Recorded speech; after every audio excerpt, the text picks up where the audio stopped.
Welcome to Abrar electrical world YouTube channel.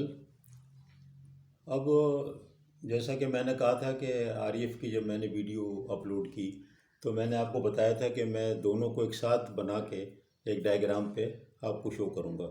Slide बनाने में बड़ा मुश्किल होता है कि आप एक स्लाइड पे दोनों बनाएं और उसके बाद लिखें भी वहीं पर, तो आगे पीछे करने से स्टूडेंट को समझ में ज़्यादा नहीं आता। मुझको खुद ही नहीं आता कि मैं उसको उलट पलट करूँ। किताब में तो आसान होता है, लेकिन जब आप वीडियो लेक्चर देखते हैं तो ये मुश्किल हो जाता है कि आप आगे पीछे करते रहें, काफ़ी वक्त ज़ाया होता है। इसलिए मैं ज़्यादातर, आप देख रहे हैं कि मैं काफ़ी तादाद में जहाँ मैं खुद बना सकता हूँ ड्राइंग, और मैंने उस पर काम किया है, तो मैं उसी वक्त ज़बानी बनाता हूँ। क्लास में भी स्टूडेंट को पता है कि मैं उनके सामने ही पूरी ड्राइंग डेवलप करता हूँ, डिफरेंशियल की हो या किसी किस्म की कोई भी ड्राइंग हो। तो ये मैंने दोनों ड्राइंगें साइड बाय साइड बना दी। सीधे हाथ पे जो ड्राइंग है वो है नॉर्मल जो डिफरेंशियल प्रोटेक्शन, जो आप बचपन से पढ़ते आए। बचपन का मतलब ये है कि आप इंजीनियरिंग कॉलेज में 7 सेमेस्टर 8 सेमेस्टर में पढ़ लेते हैं और आपको समझ में आ जाता है कि हाँ, ये बहुत सेंसिटिव रिले है। और मैं एक अलग भी बनाऊंगा कि वो रिले इंटरनल फॉल्ट के लिए है या एक्सटर्नल फॉल्ट में भी ऑपरेट होती है पास केसेस में। वो कंसेप्ट भी क्लियर होना चाहिए। इंटरव्यू में बच्चे कंफ्यूज हो जाते हैं अगर कोई इनसे कुछ ऐसा इंटरव्यूअर हो जो कि बच्चे को तंग करने टाइप भी होते हैं ना, तो फिर वो कंफ्यूज कर देते हैं और फिर बच्चा कहता है नहीं ऑपरेट नहीं होगी, ये तो एक्सटर्नल है। तो पता लगता है नहीं, वो तो हो रही है। तो वो मैं अभी एक और भी वीडियो बना दूंगा बिल्कुल क्लियरली कि असल में मतलब क्या है एक्सटर्नल इंटरनल का।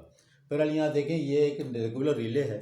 अब क्या होता है कि इस रेगुलर रिले में अगर फॉल्ट करंट इसमें वाइंडिंग के अंदर आ रहा है यहाँ पर, तो ये रिले ऑपरेट हो जाती है। यहाँ पर से मुराद ये है कि लाइन एंड से करीब, यानी जो टर्मिनल है ना उसके नीचे से अगर चलें तो उसके करीब अगर आप एक टर्मिनल बनाएं, एक ट्रांसफार्मर बनाएं, और ट्रांसफार्मर के अंदर आप देखें तो आपको ट्रांसफार्मर के अंदर अगर वाइंडिंग से शुरू हो, टर्मिनल ब्लॉक से शुरू हो, तो यहाँ पर ये ऐसे करके फिर ये नीचे वाइंडिंग होगी और वाइंडिंग नीचे जा करके ग्राउंड होगी।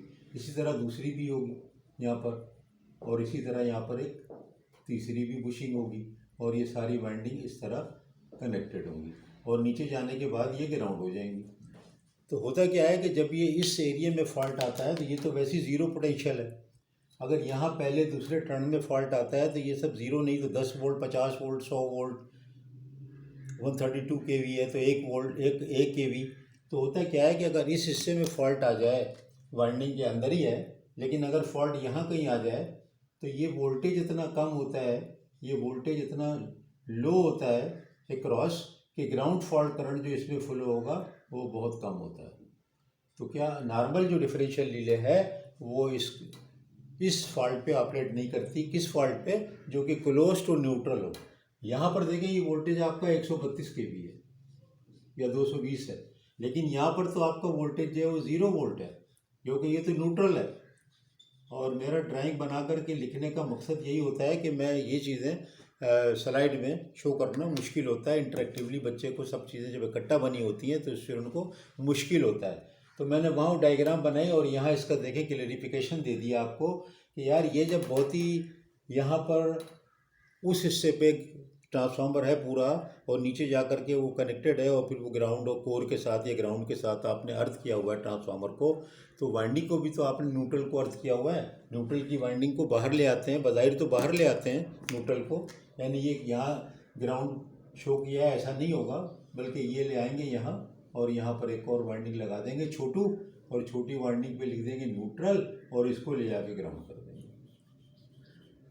तब ये पॉइंट जो था ये तो ग्राउंड पे ही हो गया ना, ब्लैक वाला।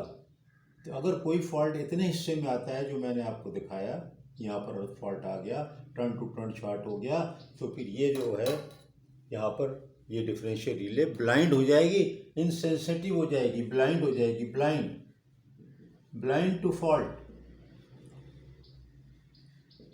Close to neutral. ये देखिए, इसलिए मैं यहाँ पर लिखता हूँ और यहाँ पर इस तरह समझाता हूँ। तो मेरे समझ में तो यही आता है 30 40 50 साल पढ़ाने के बाद कि जो क्लासरूम इफेक्ट इससे आता है वो बनी बनाई स्लाइडों से नहीं आता। बेनतहा पिक्चर बेनतहा वीडियो मौजूद हैं, लेकिन जब तक कि इस तरह खोल के ना समझाया जाए तो फिर ये रिले में तो समझ में आ जाता है, लेकिन इससे फिर नक्श हो जाता है कि अच्छा ये बात हो रही है, इस तरह असल में सर्किट है, फिजिकली ये यूँ है, ये डब्बे में बंद होकर के आपके पास ये सब कुछ डब्बे में बंद है। ये पूरा डब्बे में बंद है, आपको कुछ भी नज़र नहीं आ रहा है। ये तो एक बॉक्स है पूरा, और ये बॉक्स के अंदर ये सारा बंद है, और ये आपको यहाँ पर ये आपको ही नज़र आ रहा है, ये ट्रांसफार्मर है। तो ये तो इसके अंदर है। तो ये बाहर आके जो न्यूट्रल की बुशिंग है, इस पे आप देख लेंगे कि ये देखें यहाँ से ये फॉल्ट पे करंट बहुत कम हो गया क्योंकि वोल्टेज कम है। अब इसी चीज़ को यहाँ देखें, जब आपको मैंने रिस्ट्रिक्टेड अर्थ फॉल्ट पढ़ाई तो आपने देखा कि उस वक़्त जो है, आप देखें कि उस वक़्त क्या हुआ कि फॉल्ट मैंने वो कंसीडर वही किया कि न्यूट्रल पॉइंट के करीब है फॉल्ट, न्यूट्रल पॉइंट के करीब है। अब जब न्यूट्रल पॉइंट के करीब है फॉल्ट, तो वही है कि वोल्टेज उसका कम है तो करंट कम होगा। तो ये normal differential relay will not operate. इसके अंदर क्या हो रहा है, इसके अंदर ये फ़ायदा हो रहा है ये वाले में कि ये यहाँ पर इससे कोई ताल्लुक़ नहीं है, यहाँ ज़ीरो करंट हो गया, और ना ही रिफ्लेक्शन का ताल्लुक़ है कि दूसरे वाइंडिंग में क्या हो रहा है, बल्कि यहीं के यहीं इससे जो थोड़ा सा करंट फ्लो होगा वो करंट 100 मिली एम्पियर इसकी सेटिंग होगी, इस पे ऑपरेट करके दोनों तरफ के ब्रेकर को ट्रिप करा देगा। कोई भी केस होगा हमेशा आप याद रखें, जब भी ट्रांसफार्मर का केस होगा, इस किस्म के कोई भी फॉल्ट आएंगे तो ट्रांसफार्मर अगर ये आपका है तो आप ये मत समझिए कि एक तरफ से ब्रेकर ट्रिप होगा। कोई भी सिग्नल होगा रिले का तो दोनों तरफ से ट्रिप होगा, हमेशा दोनों तरफ से। ट्रांसफार्मर को हमेशा दोनों तरफ से आइसोलेट करके रखते हैं ताकि कोई पता नहीं कि किधर से बैकफीड हो जाए, 11 kV से बैकफीड हो जाए।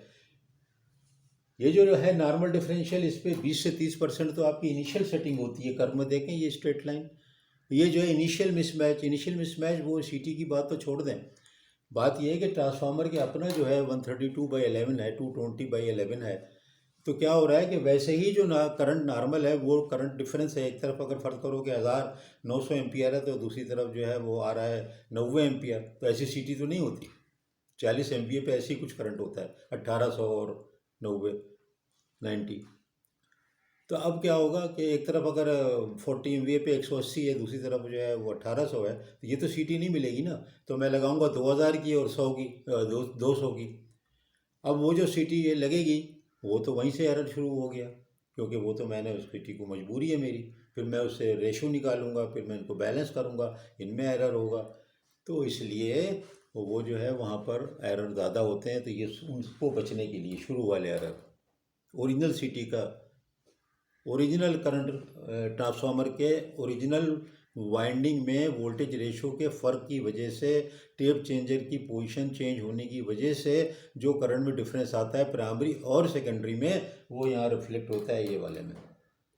आरईएफ में तो कोई बात ही नहीं है, दूसरे वाले की तो बात ही नहीं हो रही ना, टेप चेंजर की कोई रिफ्लेक्शन की तो बात ही नहीं हो रही कि स्टार से डेल्टा पे या प्राइमरी से सेकेंडरी साइड पे कितना करंट जा रहा है। तो जब ऐसा कुछ भी नहीं हो रहा है, तो फिर आप खुद ही सोचें कि इसको कितनी सेंसिटिव हो गई। तो इसको जो है 100 मिली एम्पियर पे भी ऑपरेट कर सकते हैं, उससे लेस पे भी कर सकते हैं। और ये बेसिक थ्योरी याद रखनी है कि दोनों रिले इंपॉर्टेंट है, डिफरेंशियल ये वाली भी, और ये वाली सिर्फ एक वाइंडिंग जो है स्टार वाइंडिंग पे लगती है, डेल्टा वाइंडिंग पे नहीं। स्टार वाइंडिंग में internal fault close to the neutral पे आरईएफ लगाते हैं, और उसके कनेक्शन थोड़े से मुख्तलिफ हैं, यहाँ पर देख लें। तो मैंने वो अलग से बना दी, मैंने कंपेयर कर दिया और आपको एक फिज़िकली बिल्कुल करके बता दिया, ताकि उम्मीद है कि सारा कुछ बिल्कुल क्लियर हो जाएगा। बहुत बहुत शुक्रिया।